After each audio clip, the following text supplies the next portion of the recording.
We have been to church. Pastor, from the first note of the choir and orchestra to Melissa's climactic operatic presentation of honor to the Lord, this is what a church service ought to be. And one day we will all stand before the throne. We will kneel and say, "All hail the power of Jesus' name. Let angels prostrate fall, and we with them will bring forth the royal diadem and crown him Lord of all." When he enters the throne room, all will rise.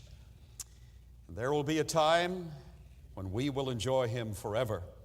But in addition to that, there will be a time when every knee shall bow and every tongue shall confess that Jesus Christ is Lord, to the glory of God the Father.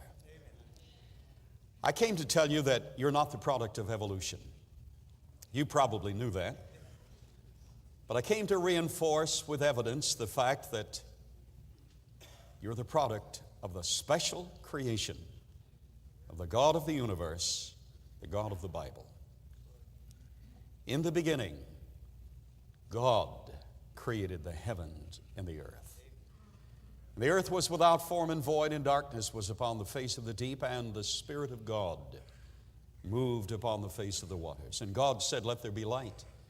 And there was light, and God saw the light that it was good. And God divided the light from the darkness. The light he called day, and the darkness he called night, and the evening and the morning were the first day. In the beginning was the Word, and the Word was with God, and the Word was God. The same was in the beginning with God.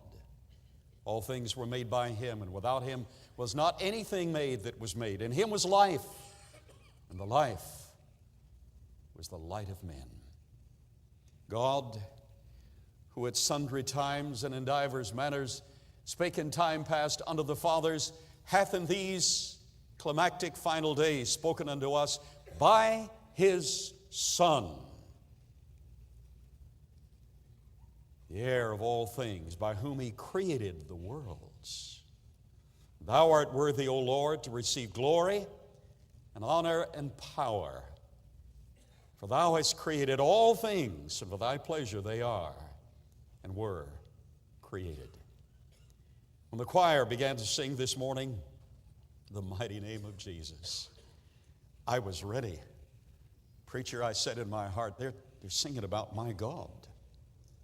All things were made by him and for him. We said, "God, who are you? How much do you love us?" And he said, "This much."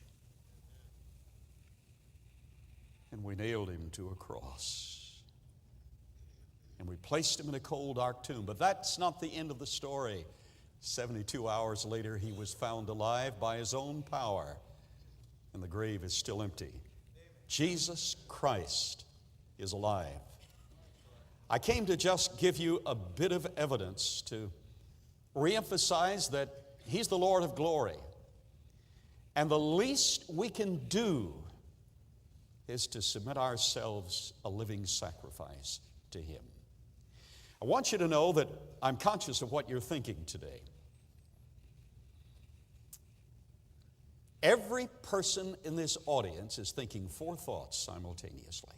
In fact, geneticists have realized that it is impossible, since all climes and all civilizations have given evidence that man has always thought these basic thoughts and has asked four basic questions, that it is impossible for man who is man, not to ask these questions. In fact, every experience that you have, every sermon that you hear, every special, like the one we just heard, is reenactment for you to reappraise the answer to these four questions.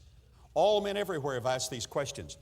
I have had the privilege of speaking in at least 22 countries and representing our Lord and creation in one vein or another.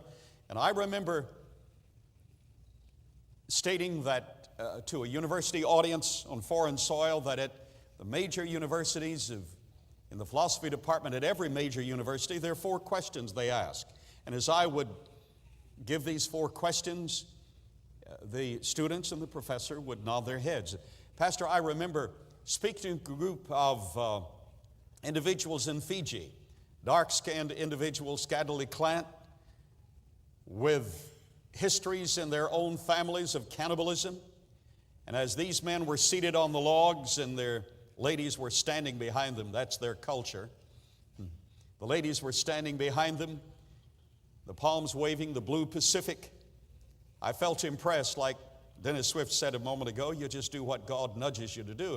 And I said, by the way, I've spoken to various audiences, and there are 4 questions that people always ask, and the interpreter stated that. And then I said, number 1, first question is, who am I? What's my personal worth? Who am I? And all of those men on that log with the blue Pacific waving in the background said, Vinaka, that's right, we ask, who am I? Personal identification, personal worth. I said, the second question is, where did I come from? Life origins. How did I get here? They said, Vinaka, we ask that question. I said, the third question is, now that I'm here, what's my purpose here? What am I doing here? They said, Vinaka, we ask that question. What purpose do we have in life? Then I said, the fourth question is, are you getting this? Who am I? Where did I come from? Life origins. What's my purpose here? The fourth question is, where am I going after this is over? They said, Vinaka, we ask, where are we going after this life? So I know what you're thinking. Who am I? Where did I come from? What's my purpose here? And where am I going? Ladies and gentlemen, there are 5 things that all men know. And in all climes and civilizations of history, they've always known this because the literature reflects this. 5 things that all men know. Number 1, they know there is a God, but they have no fellowship with that God. Madeline Murray O'Hare knew there was a God. I debated her on KMOX in St. Louis, Missouri. She wouldn't show up, so I debated her debate.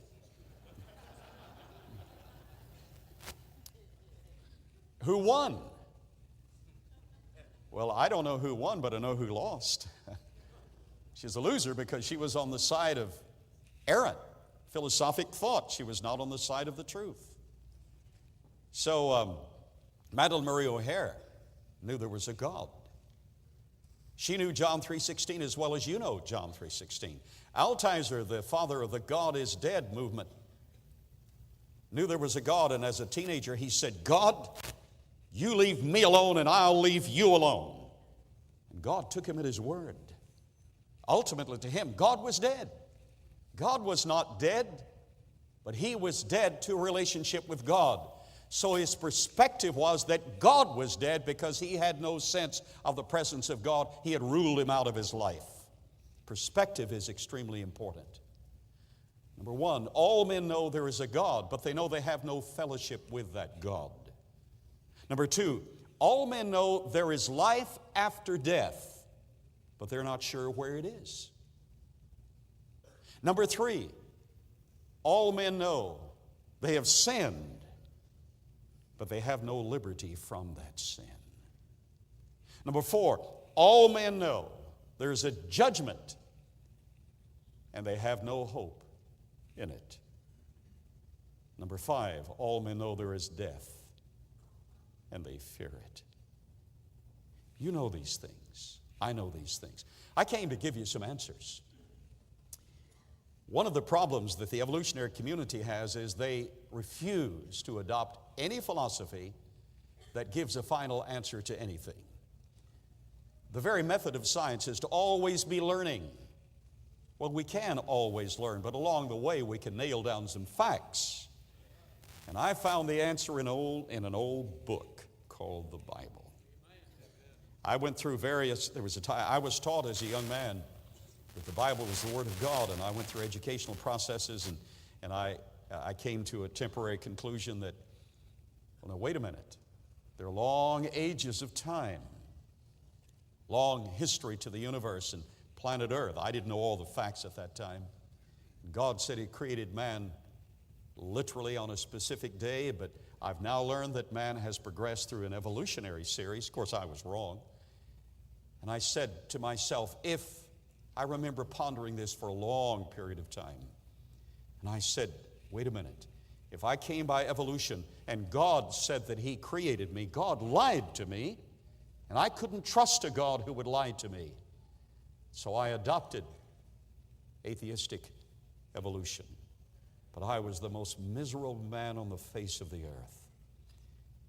And then God, aren't you glad for God's faithfulness? Intellectually, I abandoned Him, but He lived within me, and He could not deny Himself, and I knew that there was a still small voice, and His name was Jesus Christ. He was alive. During those dark hours of my questioning, God was always there. Home was with Him. Maybe I'm speaking to some errant Christian who has been caught up in an academic process or the process of bitterness in life and disappointment in life, and you've wondered, maybe you need to make your way even before I finish this lecture sermon this morning, and make your way and say, God, forgive me. You've been there all the time, and I just need a renewed fellowship with you.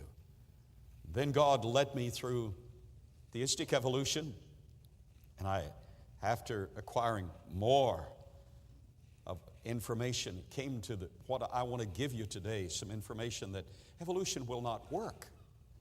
God didn't use evolution, and that the long periods of time are not there. Everything is recent.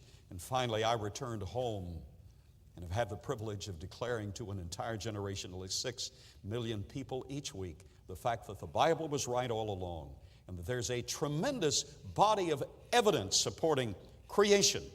How many hours do you have this morning? Can you listen fast? We need to get our perspective right on this thing. God's been right all along. We just have to be redirected. These two blondes. Now, I got this from Kent Hovind. He can get away with it because he's blonde. Part of his family's blonde. And they're all super intelligent, so he can get away with telling these blonde stories. These two blondes were standing on a balcony on the Mediterranean in a luxury hotel overlooking the placid sea. And they were enjoying the rays of the moon. First blonde said, "Which do you think is farther, London or the moon?" Second blonde said, "Hello, can you see London from here?"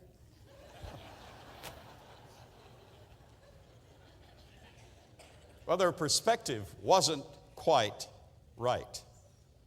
We need to get our perspective right. Some years ago, the world's two leading astrophysicists, Sir Frederick Hoyle and Chandra Wickramasinghe, got their minds together. Now, these were the intellectual elite, the very best in their field, recognized globally. Now, what's an astrophysicist? An astrophysicist is one who's got it all together. He has a background in physics, chemistry, biology, astronomy. He has the best of education. He's able to measure the distance to the farthest star and weigh the mass of the universe, all without leaving his laboratory. He's able to interpret the orchestral sounds of the universe. These two elite astrophysicists, Sir Frederick Hoyle and Chandra Wickramasinghe, were atheistic in their background. Because of their perspective, like the two blondes, because of their perspective, they were sure that the entire universe and all living systems had arisen by naturalistic evolutionary processes. That was their perspective. And now that they had all of this background in math and physics and all of this experience with the best astronomy elite, and had access to the libraries and the literature, they were ready to tackle the problem. They wanted to once and for all remove any need for a God in the universe and show that just given enough time, mathematically, life would arise in a favorable climate.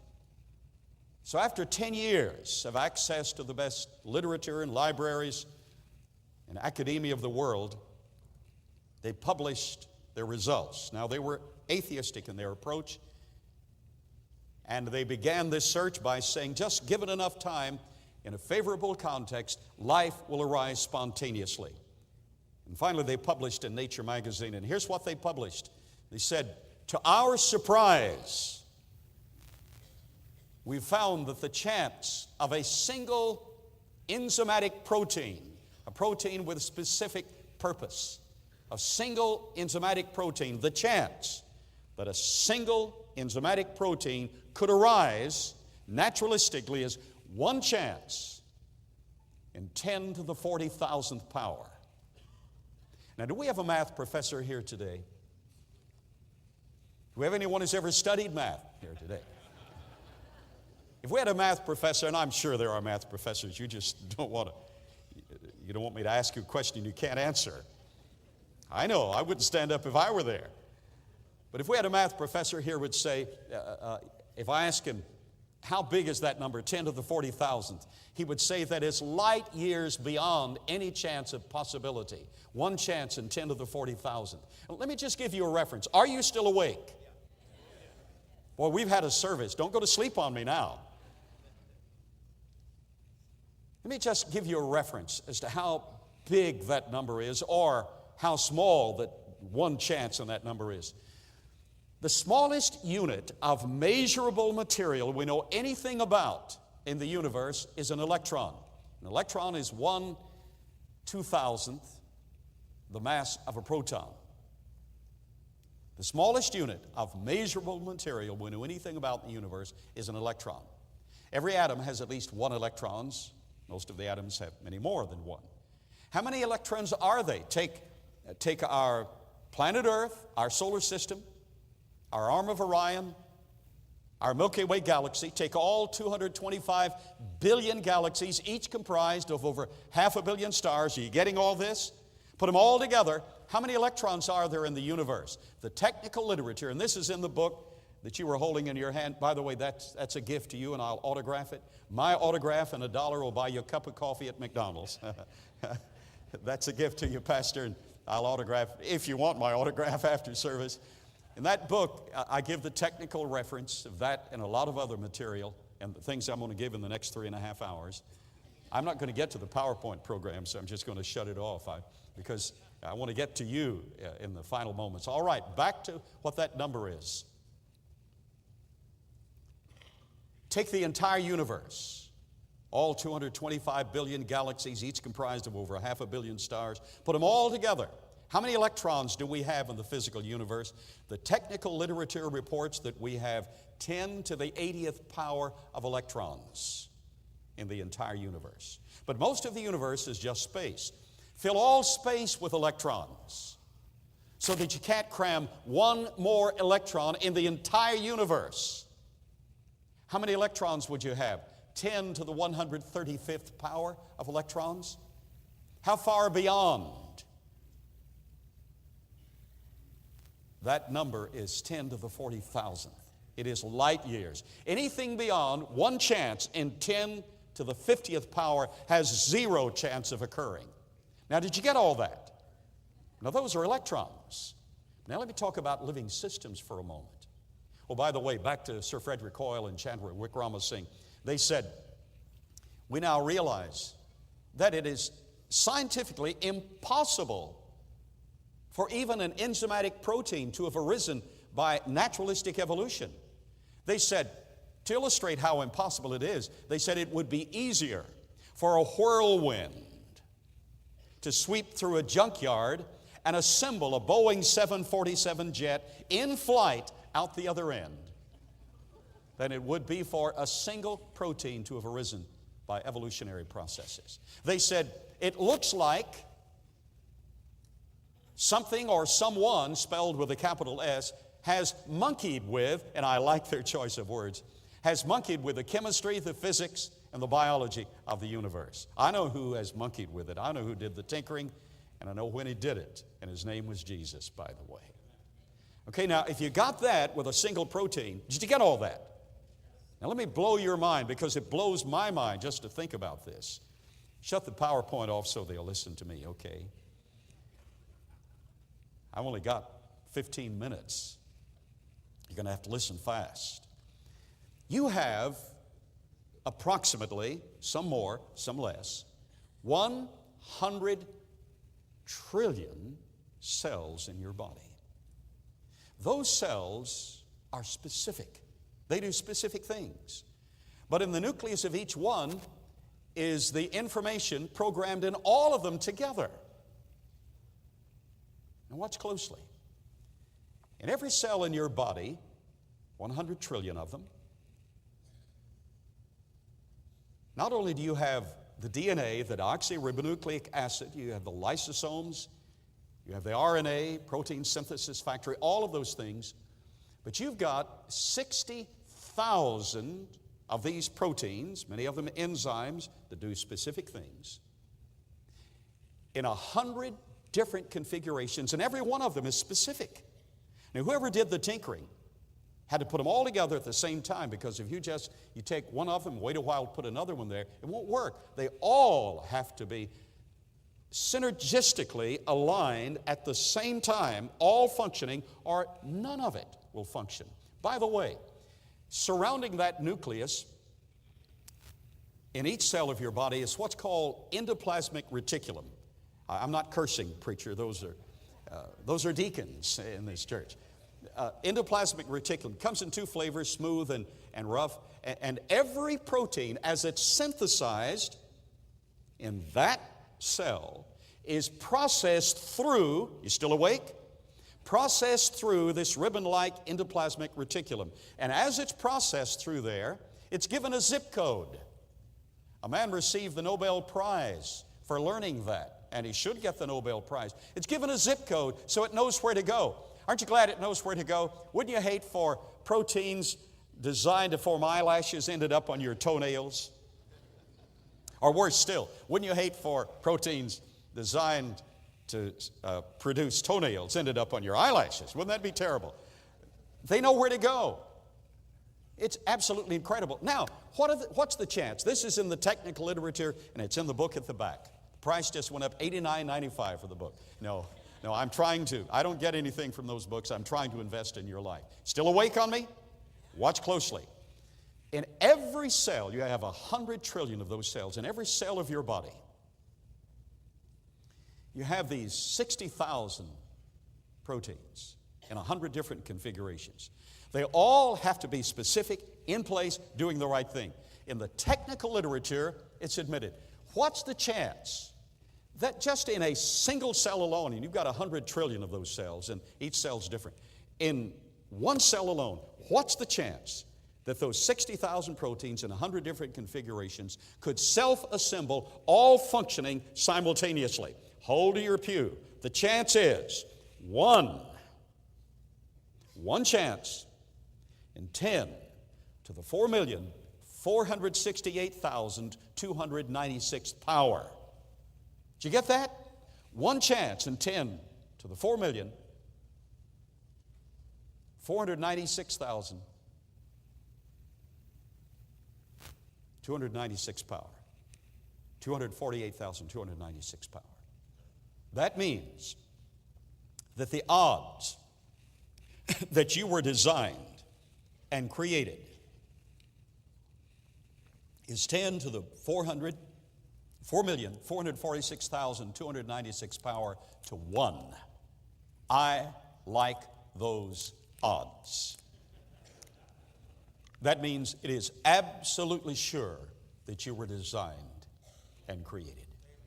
Let me tell you one more thing, and then I'm finished. I want to talk about your brain. According to evolution, we evolve what we're going to use and what we're going to need. But I want to tell you how smart you really are. You have 100 trillion cells in your body, but you have 100 billion cells in your brain. Some more, some less. You have 100 billion cells in your brain. Each one of those has 50,000 neuron connections to other brain cells. you're fearfully and wonderfully made, and you're all put together. And in your brain, in the book, I cite the technical literature showing that one human brain is more complicated than all the rest of the physical universe combined. Did you get that? Your brain is more complicated in structure than all the rest of the physical universe combined. And you've got 100 billion brain cells, each with 50,000 neuron connections to other brain cells. Every second of your life, your brain receives, processes, and transmits over 100 million signals every second from the central nervous system, the peripheral nervous system, the autonomic nervous system. Every second, 100 million signals all your life.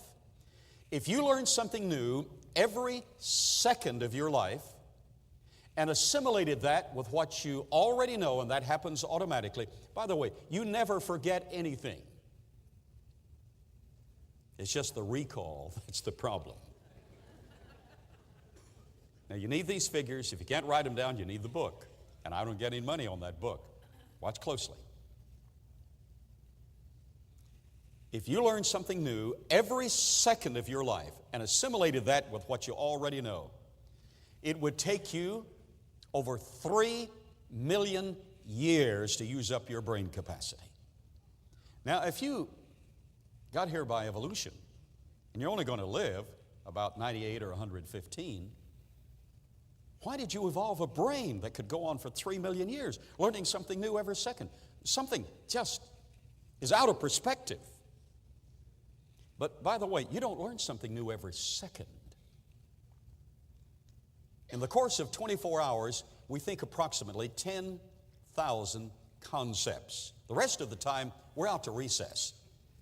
That's our favorite subject in school, recess. In the course of 24 hours, we think approximately 10,000 concepts. That's 1/4 of the potential.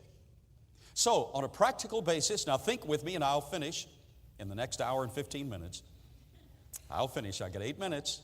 I can watch the clock, but you can't. Okay, hold on. Okay, but it's not the preacher saying keep preaching it, so I got to stop. Okay, watch closely. So on a practical basis, you got 3 million years times 4. How many million years could you, on a practical basis, go on without using up your brain capacity? 12 million years, right? That's wonderful. But now I've got news for you. Because of oxygen deprivation, lack of oxygen in a single atmosphere where we're dependent on the hemoglobin alone to pick up the oxygen and run it through the bloodstream, in a single atmosphere like we have today, 14.7 pounds per square inch. Here's this mother incubating, gestating this child. But she's not getting enough oxygen, so she surely can't get enough to him. Before you were born, in the 3rd trimester, you still awake? In the 3rd trimester, there's a tremendous proliferation of brain cells. And the design of the cranium is to accommodate all of those, or if they don't survive, to flush them out. And a brain cell dies in 4 to 6 minutes of oxygen deprivation.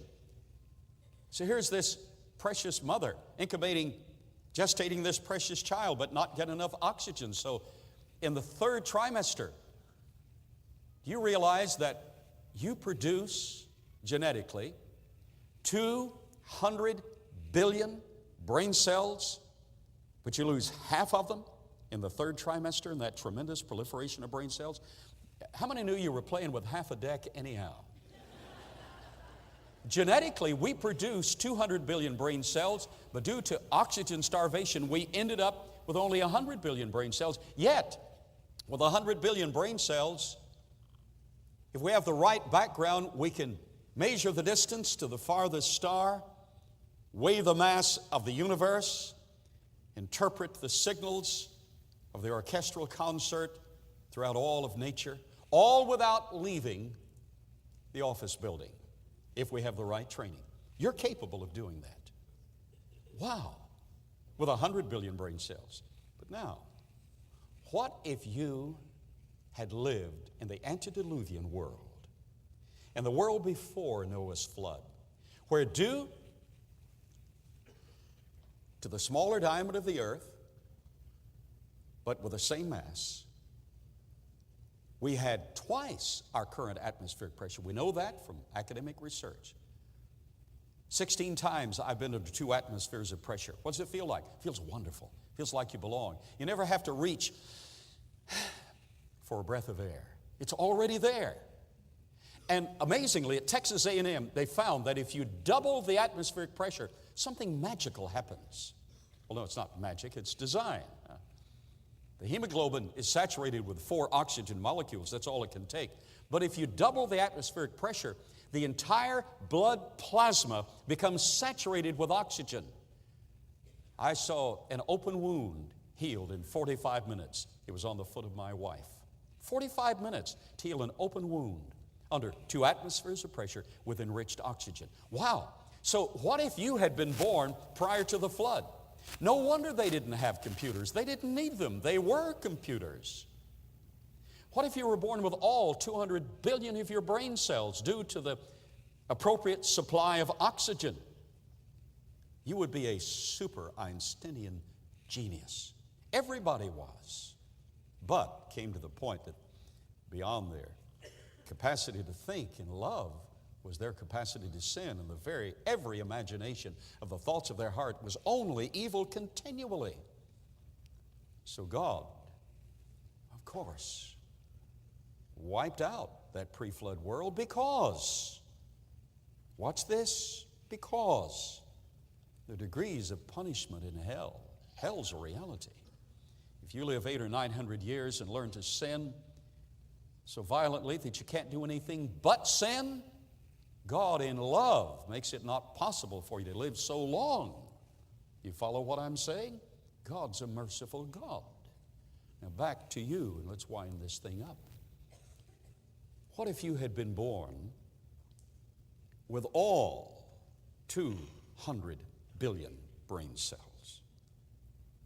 How long could you go on without using up your cranial capacity? Watch this. If with 100 billion brain cells we can go on how many millions of years? 12. If you have 200 billion brain cells, how many million years can you go on? 24? No. You forgot the factor that every one of those additional brain cells has 50,000 neuron connections to other brain cells. I had a math professor calculate this for me, and he found that with every one of those 200 billion brain cells having 50,000 neuron connections, and each of those with 50,000 neuron connections, each of those with 50,000 neuron connections, we could go on for 10 billion quadrillion years without using up our brain capacity. That's over 1 billion times longer than the most avid evolutionists suggest the stars of the universe will shine. Wow. But I'm not finished. Hold the clock. In the book, I cite the work of a neurologist at Arizona State University has found that every one, not only is information stored in the cell, but every one of in the brain cell, but every one of those neuron connections has the computing power of a desktop computer. Meaning, when you add to that not only is information stored and interrelated with every brain cell, but every molecule, every atom, and every subatomic particle. That means that your brain was designed to go on forever and forever and forever and forever. Now neurologists have gotten smart enough to create a helmet where they give gentle pulse DC electromagnetic stimulation to the brain. They can pinpoint it. When they stimulate the limbic system, that's central. All the visual imagery goes through the limbic system. All of the basic philosophy goes through the limbic system. And it's just above the circle of Willis, so it gets all of the oxygen it needs in your brain. When they stimulate that, approximating the electromagnetic field that we had originally, watch this, they find that every patient, whether that patient is a professor, an atheist, person off the street, a mentally inept individual, or a brilliant philosopher. Every patient they've tried, when they put this helmet on them and gently stimulate with pulsed DC electromagnetic energy, the limbic system, every one of them says, wait a minute, everything fits together. I have sensed the presence of God in here. Some Christians have been stimulated and they said, wow, in my mind, I sense Jesus Christ. And that's recorded in the technical literature. What I'm saying is, God created you, and He created you with an inbuilt capacity to know that He's alive, that He's very present, that He's your Lord, and He wants you to have fellowship with Him. There's one way to know Him. That's through His Son, Jesus Christ. Will you stand?